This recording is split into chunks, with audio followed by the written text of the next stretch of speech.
कहानी के शुरू होते ही हम डेविड नाम के एक आदमी को कार ड्राइव करते हुए देखते हैं। शहर में हर तरफ बर्फ फैली थी और इस बर्फीले तूफान में गवर्नमेंट ने किसी को भी बाहर सड़क पर निकलने से मना किया था। खैर डेविड अब एक रेस्टोरेंट में आकर रुकता है जिसकी ओनर है एना। एना के होटल पे ज्यादा रश नहीं है क्योंकि इस तूफान में ज्यादा लोग घर से बाहर निकलना अवॉइड ही करते हैं, इसलिए होटल स्टाफ भी एना का छुट्टी पर था। एना खुद भी यहाँ से जाने ही वाली थी लेकिन डेविड को देखकर रुक गई। वो डेविड को ऑर्डर लाकर देती है और इस दौरान हम नोटिस करते हैं कि वो काफी घबराई हुई है। उसे बार बार किसी की कॉल्स आ रही है। एकदम से उसकी नजर खिड़की के बाहर जाती है। वहाँ एक कार रुकी थी जिसे देखकर एना और भी डर गई थी, यानी कॉल्स करने वाला अब यहाँ तक पहुँच गया था। ये आदमी होटल के अंदर आते ही एना के साथ जोर जबरदस्ती करना शुरू कर देता है क्योंकि उसे अपनी बेटी से मिलना है और एना उसकी एक्स वाइफ है। यह आदमी क्योंकि ड्रग दिखता इसलिए कोर्ट ने उसे अपनी बेटी से मिलने से मना किया हुआ था। अब इससे पहले कि यह आदमी एना को मारता या उसके साथ कोई और बदतमीजी करता, पीछे बैठा हुआ डेविड जो सब कुछ देख रहा था वो इस आदमी को रुक जाने को कहता है और उसकी यही हरकत एना के हस्बैंड का गुस्सा और बढ़ा देती है। गुस्से में ही वो डेविड से लड़ने के लिए डेविड तक पहुंच जाता है लेकिन डेविड बहुत ही काम बैठा हुआ था जो उससे कहता है तुम्हारे पास दो ही ऑप्शन है, या तो आप मेरे से लड़कर जेल चले जाओ या फिर आप आराम से घर जाओ, अपनी नशा छोड़ने की तैयारी करो और फिर जज से अपनी बेटी वापस ले लो। यह आदमी डेविड की पुलिस को बुलाने वाली बात से डर गया था, इसलिए चुपचाप वो वहाँ से चला जाता है और उसका जाना एना को रिलैक्स कर गया था। ये सब डेविड की वजह से हुआ था। डेविड की समझदारी ने ये सिचुएशन इतने आराम से हैंडल कर ली थी और इसी वजह से एना डेविड से इम्प्रेस हुए बगैर नहीं रह सकी। क्या वो बैठकर डेविड से बात करती है तो उसे पता चलता है कि डेविड मैरिड है। एना का एक्स हस्बैंड अब जाते हुए डेविड की कार का मिरर भी तोड़ गया था लेकिन डेविड उसके लिए भी खामोश रहता है। वो डेविड से अपने साइड मिरर को चिपका कर अपने रास्ते पे ही आगे बढ़ जाता है। तूफान बहुत तेज था, बारिश हो रही थी, आगे बढ़ना वैसे ही मुश्किल लग रहा था और साथ ही डेविड की कार का फ्यूल भी खत्म हो चुका था, इसीलिए रास्ते में डेविड फ्यूल जलवाने के लिए रुक जाता है और इसी दौरान यहाँ से गुजरता है एना का एक्स हस्बैंड। उससे पहले ही डेविड पे गुस्सा था, वो अपना सारा गुस्सा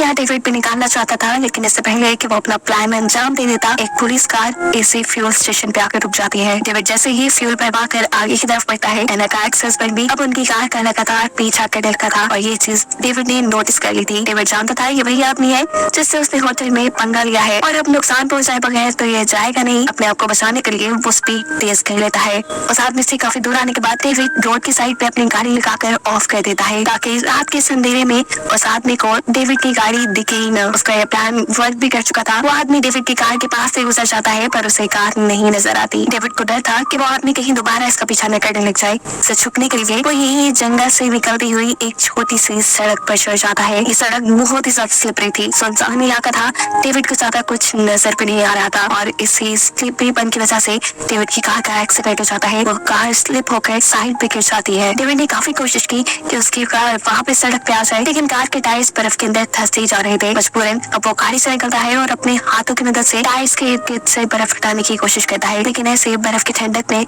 उसके हाथ जख्मी कर गए थे। उसे लग रहा था कि अब उसके हाथ टूट जाएंगे। मजबूरन वो अब वापस कार में बैठकर अपनी कार का हीटर ऑन करके अपने हाथों को सेकने लग जाता है। डेविड समझ चुका था कि उसका अब यहाँ से निकलना नामुमकिन है तब तक जब तक कोई हेल्प के लिए आना। उसके मोबाइल में सिग्नल भी नहीं थे कि वो पुलिस को कॉल कर सके। मदद पता नहीं कब आती क्योंकि गवर्नमेंट ने सड़कों पर लोगों को निकलने से मना किया था और ये तो वैसे ही बड़ी मैदान सड़क थी। यही सोचते हुए उसने अपनी कार की बैटरी भी ऑफ कर दी थी। वो अब यहाँ एक सिगरेट लगाता है और उसे पीते पीते ही सो जाता है। सुबह उसकी आँख किसी जानवर के गुर्राने की आवाज से खुली थी। कोई जंगली जानवर उसके आसपास था जिसके डर में डेविड अपनी कार से बाहर भी नहीं निकलता। उस टाइम उसके पास खाने पीने का कुछ भी नहीं था, इसीलिए वो अपना यूरिन भी स्टोर कर लेता है। डेविड के दिमाग में अब ये बात भी आती है कि अगर ऐसे ही गाड़ी यहाँ खड़ी रही तो बर्फ गाड़ी को पूरी तरह ढक लेगी, फिर कोई ये गाड़ी नहीं देख पाएगा और उसका यहाँ से निकलना और भी ज्यादा मुश्किल हो जाएगा। इसलिए वो अब कार से बाहर निकलता है। दूरबीन से आसपास देखने पर उसे दूर कहीं धुआं नजर आ रहा था, यानी वहाँ इंसान रहते होंगे। इसी उम्मीद में वो कार से निकल जाता है कि शायद वहाँ उसे कोई मदद मिल जाए। वहाँ जाने से पहले वो अपनी गाड़ी की डिक्की खोलता है और उसकी गाड़ी की डिक्की में हम बंधी हुई एना को देखते हैं। डेविड जिसे हम अच्छा इंसान समझ रहे थे वो एक किडनैपर था जिसने एना को किडनैप कर लिया था। वो कार से दूर जाने से पहले एना को वार्न करके चाहता है कि इस कार से निकलने की कोशिश भी न करना, लेकिन एना क्यों अपने किडनैपर की बात मानती। वो उसके चाहते ही कोशिश करना शुरू कर देती है और उसके जो हाथ और मुंह टेप से बंधे थे वो उन्हें खोलने में कामयाब भी हो जाती है। अब वो इस गाड़ी से भी बाहर निकलना चाहती थी लेकिन कार की बैक साइड अंदर से नहीं खुल सकती थी, इसलिए वो कार के बैक स्पीकर्स को हटाते हुए कार के अंदर आने में कामयाब हो जाती है। कार के अंदर आते ही वो कार का दरवाजा खोल के बाहर भाग जाती है, लेकिन बाहर बहुत ज्यादा ठंड थी और दूर दूर तक उसे जब कोई इंसानी जगह नहीं नजर आती तो उसे बेहतर वापस कार में जाने लगता है, जहाँ एटलीस्ट वो सर्दी से तो बच सकती थी। हाथ पाँव उसने अपने खुलवा लिए थे। डेविड से भी मुकाबला करने के वो अब काबिल हो चुकी थी, इसलिए ना कार के अंदर वापस जाकर बैठ जाती है क्योंकि सर्दी बहुत ज्यादा बढ़ चुकी है। और दूसरी तरफ अब हम डेविड को देखते हैं। धुएं वाली जगह पहुंचने के चक्कर में वो कार से बहुत दूर आ चुका था और अब उसका पाँव भी एक गड्ढे में फंसकर टूट चुका था। उसकी हालत बहुत खराब थी, उसके पाँव से बहुत ज्यादा खून निकल रहा था। उसे यहाँ उठा नहीं जाता, लेकिन उसे हिम्मत करनी पड़ती है क्योंकि अगर वो कुछ देर ही ऐसे और बर्फ में पड़ा रहता तो मर जाता। डेविड अब रेंगते हुए वापस कार के पास आने का फैसला करता है, जहाँ एना अब कार में से अपने बचाव के लिए चीजें ढूंढ रही थी, लेकिन उसे यहाँ टेप और क्लोरोफॉर्म के अलावा कुछ नहीं मिलता, इसलिए वो इन दोनों चीजों को अपने पास संभाल के रख लेती है। हम देखते हैं कि डेविड भी घसीटता हुआ कार के पास आ चुका था।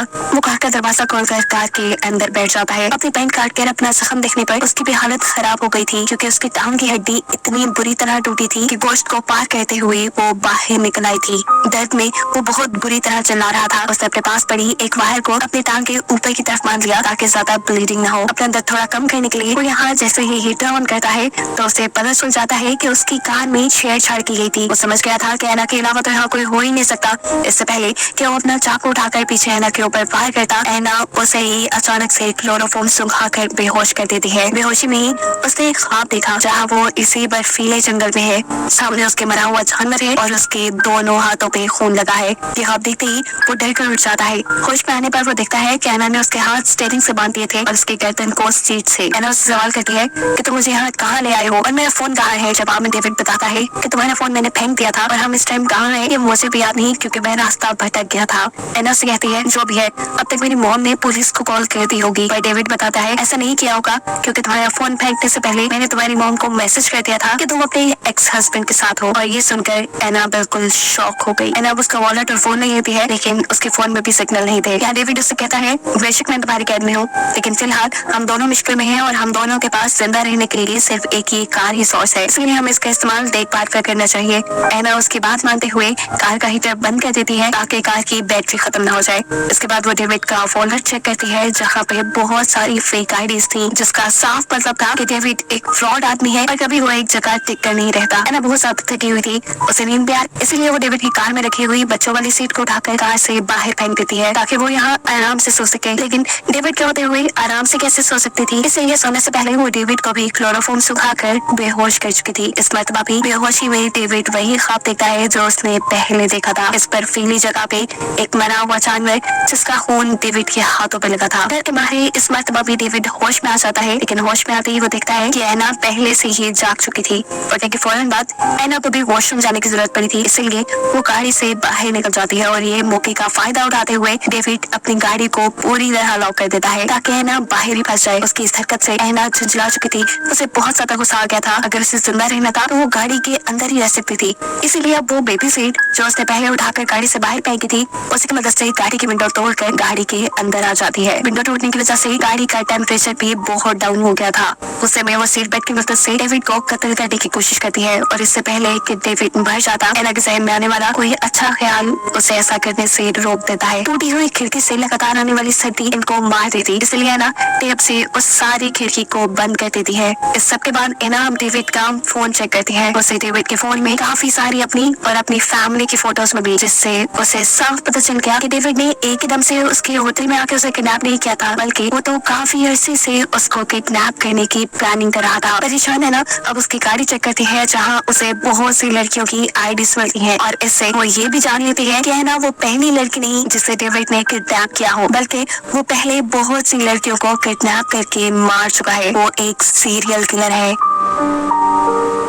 जिस निकाल कर ना डेविड से सवाल करती है तुम इतनी सारी लड़कियों को कैसे मारते हो और आज तक कितनी लड़कियों को मारा है। जवाब में डेविड कहता है याद नहीं क्या। वो एना को अपनी पहली किलिंग की स्टोरी सुनाना शुरू करता है। सबसे पहली लड़की को बेवकूफ बनाकर मारने के लिए उसने पूरी प्लानिंग की थी। उसने अपना होलिया शरीफ बना लिया, अपने हाथ में एक अंगूठी पहन ली जिससे वो मैरिड लगे और अपनी गाड़ी के बैक साइड पे एक बच्चों वाली सीट रख ली जिससे ये फील हो कि वो एक फैमिली वाला है और ऐसे किसी काम में इन्वॉल्व नहीं हो सकता। घंटों सड़क पे गाड़ी चलाने के बाद उसे एक लड़की मिली जिसे लिफ्ट चाहिए थी। डेविड बताता है मैंने उसे गाड़ी में बिठा लिया। पहले पहले तो सब नॉर्मल चल रहा था, वो मेरे से फ्रैंक हो चुकी थी, लेकिन आहिस्ता आहिस्ता फिर मेरी बात उसे डराने लगी। वो पुलिस को कॉल ही करने वाली थी, लेकिन उससे पहले ही मैंने उसे पकड़कर चाकू से मार डाला। डेविड बताता है वो मेरा पहला मर्डर था और उसके बाद मैंने अनगिनत मर्डर किए, जिनमें से कुछ तो अभी तक मुझे याद भी नहीं। उसकी बात ये हैना को डरा रही थी, इसलिए हैना उसके मुंह पर टेप लगा देती है। डेविड सो जाता है और हैना भी यहाँ सोने की कोशिश करती है, लेकिन अचानक से उनकी कार के ऊपर कोई हमला कर देता है। ऐसा लग रहा था कि कोई जंगली जानवर है, लेकिन जब वो क्रिएचर उनकी कार के फ्रंट मिरर पे हाथ मारती है, तब जाकर इन्हें पता चलता है कि वो क्रिएचर कोई इंसान है या इंसान जैसी है। इससे पहले कि क्रिएचर इनकी गाड़ी तोड़कर इन्हें मार देता, हैना जल्दी से कार स्टार्ट करती है और बहुत मर्तबा कार को हॉर्न दे देकर उसे यहाँ से भगाने में कामयाब हो जाती है। डेविड इस क्रिएचर के यहाँ तक पहुँचने का जिम्मेदार हैना को मान रहा था, लेकिन हैना उसे याद करवाती है कि उसका खून जो बाहर बर्फ में पड़ा है, उसी की वजह से ही क्रिएचर की यहाँ आई। डेविड का जख्म अब बिल्कुल काला पड़ चुका था, उसके पास वक्त बहुत कम था, ये भी हो सकता था कि वो यहीं मर जाता। हैना यहाँ डेविड को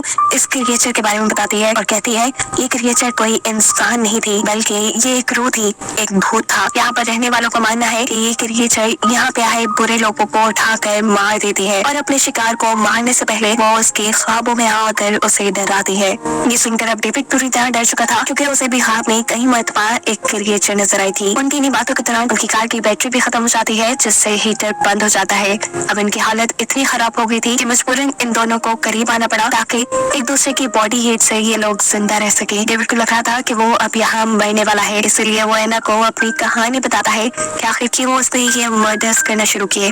वो जब छोटा था तब उसकी मम्मी उस पर बहुत जुल्म करती थी और इसी वजह से वो इतना सख्त हो गया। उसने सबसे पहले अपनी मॉम को मारा था और अब इन लड़कियों को मारकर वो अपने आप को स्ट्रॉन्ग फील करता था, लेकिन असल बात ये थी कि वो लड़कियों से डरता था। हैना भी यहाँ अपनी दुखिया स्टोरी सुनाती है कि जब वो भी छोटी थी तो उसके डैड उसके साथ अच्छा सलूक नहीं करते थे। सालों तक वो ये सब बर्दाश्त करती रही और फिर एक दिन उसने अपनी मॉम को सब सच बता दिया, जिसके बाद उसके डैड को जेल हो गई।